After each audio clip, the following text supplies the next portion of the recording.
What's up bro, ketemu lagi dengan Bro Miko Channel. Nah, segmen kali ini adalah dengerin story di part 3. Nah, part 3 ini kita mau membagikan sesuatu tentang bayi tabung kita ya. Yes, betul. Jadi mungkin ada teman-teman yang mau dengerin apa itu bayi tabung, berapa Kisaran anggarannya biayanya dan sebagainya. Jadi tetap tongkrongin ya, jangan lupa itu.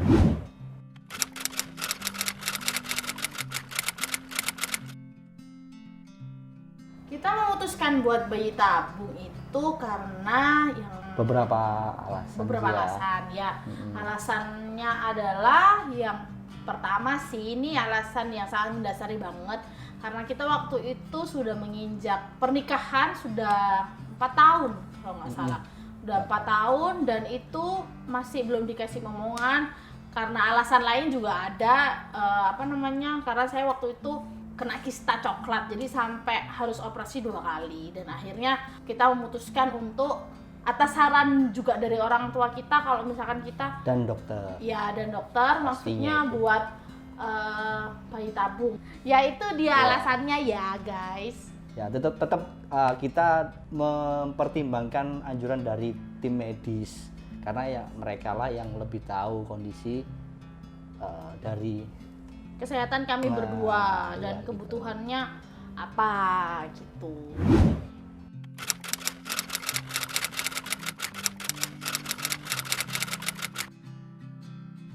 Yang paling menegangkan adalah kalau dari saya itu yang pasti dari awal, dari proses operasi 2 kali operasinya, nggak cuma sekali, 2 kali. Habis itu menerima kenyataan bahwa yang kedua, kenapa sampai dari pengambilan telur, pematangan telur, dan sampai akhirnya harus dimasukkan kembali. Nah, dari saat jeda waktu itu, nah itu hormon saya nggak balik-balik. Itu juga menurut saya tuh menegangkan buat saya, dan mungkin ada yang ngomong tuh titik balik, wah itu luar biasa, mentalnya down banget, tapi tetap harus stay calm, stay cool, nggak boleh stres, pikiran saya harus sehat, kata suami saya gitu. ya, Jadi harus sehat. setiap doa saya dibilang, biar pikiran istri saya sehat, berarti saya nggak sehat. Sampai begitu, sebenarnya di situ saya agak tersinggung ya saudara. Tapi nggak apa-apa teman-teman.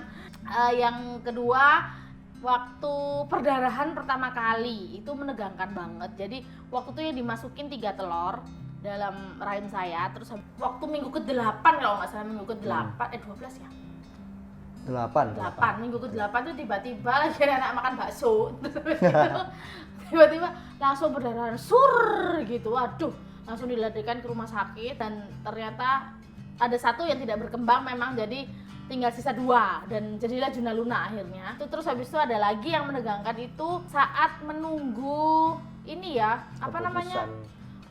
Enggak sih, pengumuman saya lulus gak ya? Jadi penyampaian hamil atau tidak. ya, hamil atau tidak, itu justru itu sangat menegangkan sekali, karena di rumah sakit tempat kita program itu ada tradisi kalau misalkan ada yang positif hamil akan dibunyikan loncengnya. Nah, waktu itu dibunyikan 3 kali, jadi berarti dalam 1 hari itu ada 3 pasien yang dinyatakan hamil. Nah, itu kita antrian nomor berapa sih? Masih awal-awal.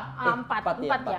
Pertama masuk pasien menangis, kita bingung, nangisnya nangis nggak hamil apa nangis hamil ini. Terus yang kedua, yang ketiga, sampai akhirnya di posisi kita, terus habis itu sampai di depan dokternya, perawatnya itu ngomong, cross check lagi nama pasien, nama suami, apa segala macam. Akhirnya sampai di depan dokternya belum ngomong apa-apa. Waktu itu saya udah berbek ya saudara, ngerti berbek nggak teman-teman ya? Tempat usaha itu berbek Industri itu bro. Saat udah sampai depan, belum duduk, dokternya langsung buka amplop terus salaman sama saya. Saya pikir mau silaturahmi ya.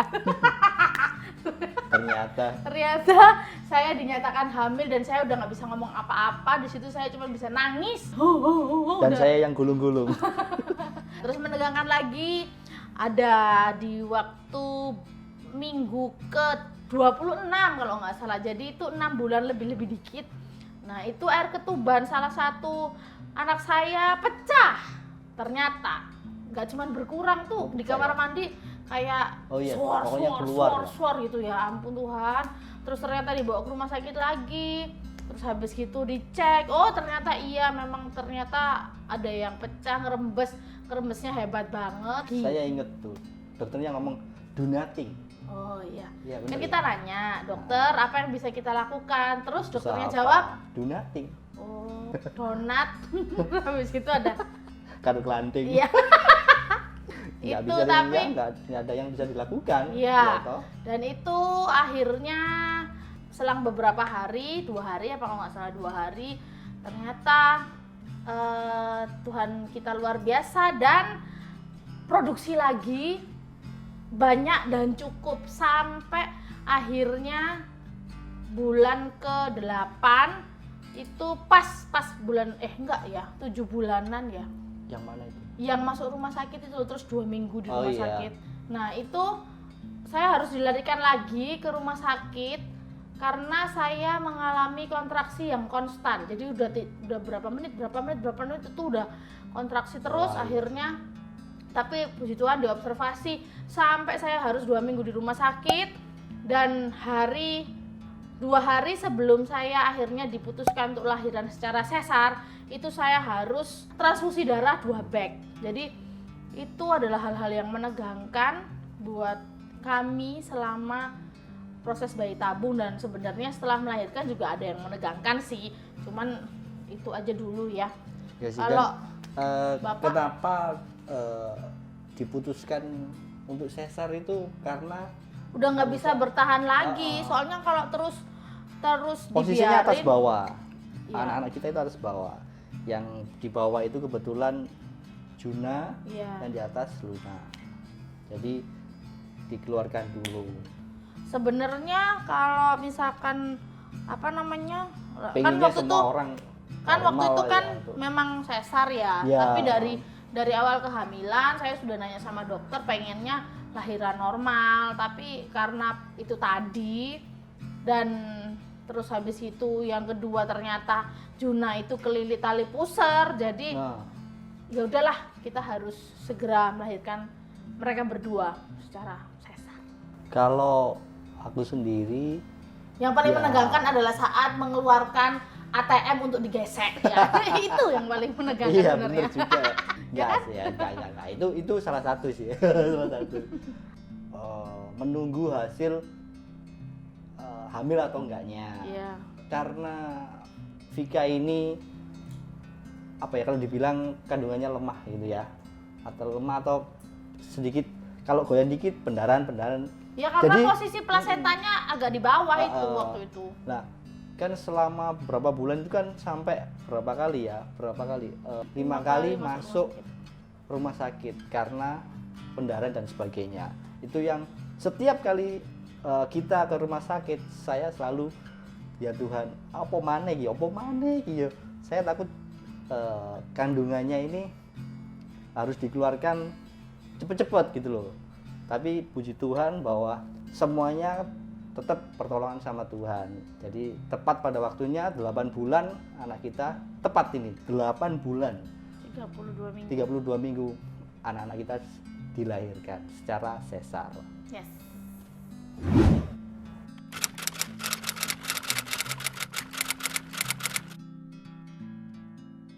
Jadi mungkin teman-teman yang lain penasaran ya berapa biaya yang harus dikeluarkan. Biaya dah. yang biaya. Kebetulan dalam program ini saya yang pegang ATM. Jadi program ini bukan paketan ya. Jadi kalau program bayi tabung ini harus sekian juta enggak.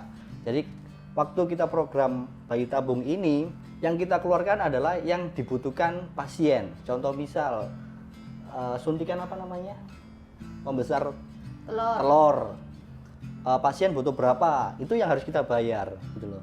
Jadi bukan bayi tabung 45 juta selesai, itu enggak. Jadi setiap proses yang harus dilalui pasien itu yang harus kita bayar. Tindakan medis yang dilakukan itu yang harus kita bayar.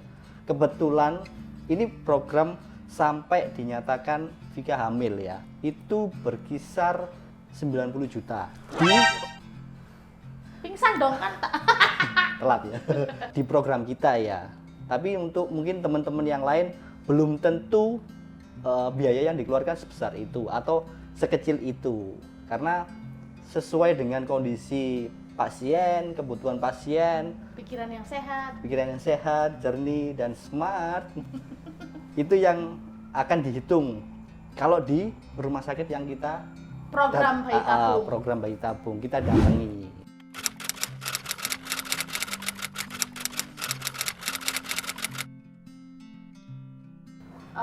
Kita mau sharing tentang apa aja ya, beberapa yang harus benar-benar disiapin kalau misalkan mau bayi tabung. Jadi kalau dari saya pribadi, karena saya yang hamil ya, waktu itu bukan bapak kan ya, jadi waktu itu Sekarang saya yang pertama adalah mental. Bener sih, suami saya doain saya tiap hari tuh punya pikiran yang sehat. Gak gendeng loh padahal donor, ya ampun, ya ampun kira. Itu jadi benar-benar mental tuh harus dipersiapkan. Maksudnya begini, memang kita ekspektasinya adalah bakalan cepet hamil, tapi kan setiap pribadi beda-beda ya. Jadi kalau bisa sih apa yang bikin stres tuh udah hempaskan saja lah yang kayak gitu-gitu.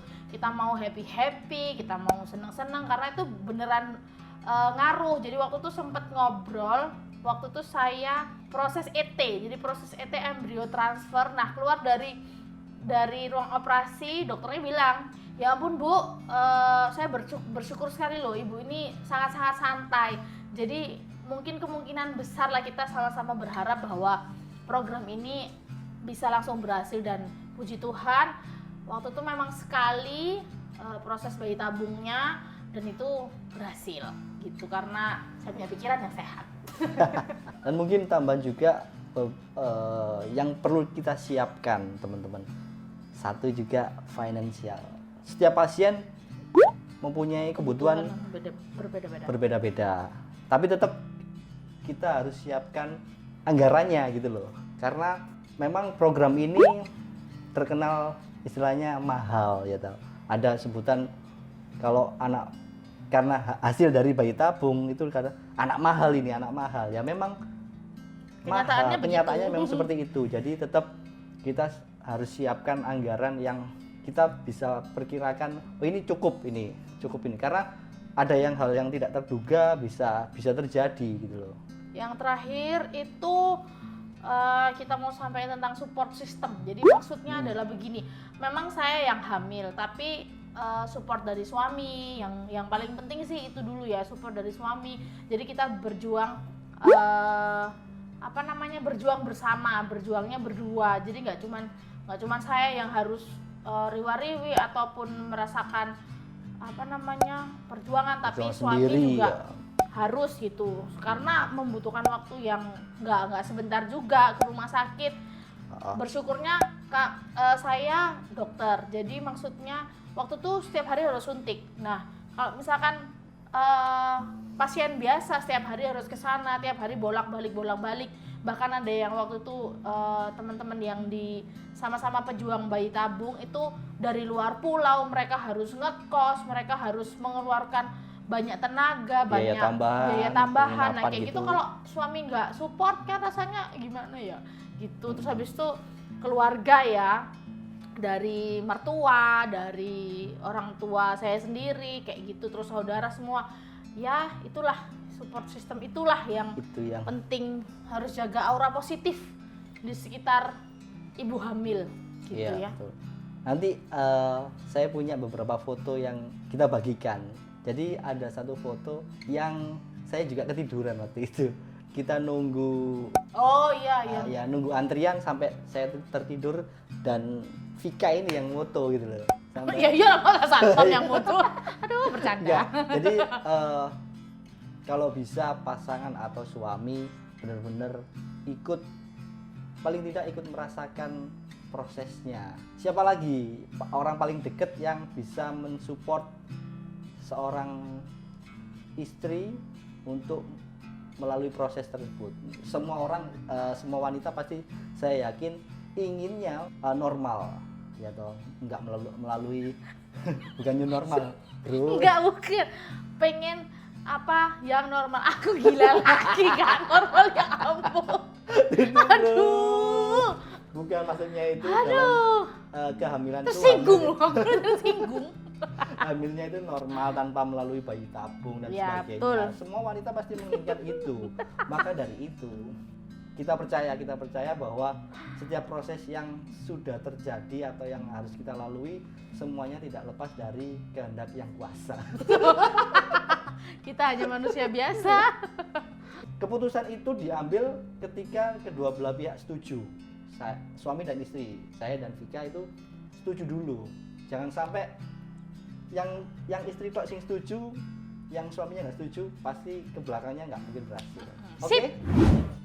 Nah, buat teman-teman juga misalkan yang kepengen tahu tentang bayi tabung lebih, kalian bisa komen di kolom komen ya pastinya. Nah, nanti Tanya-tanya kalau di misalkan situ. kalian tanya di situ, misalkan kita bisa jawab, pasti kita jawab. Nanti kalau misalkan ada yang nggak bisa, nanti saya cariin di Google dulu ya. Dijawab-jawab. Iya, tak jawab gitu.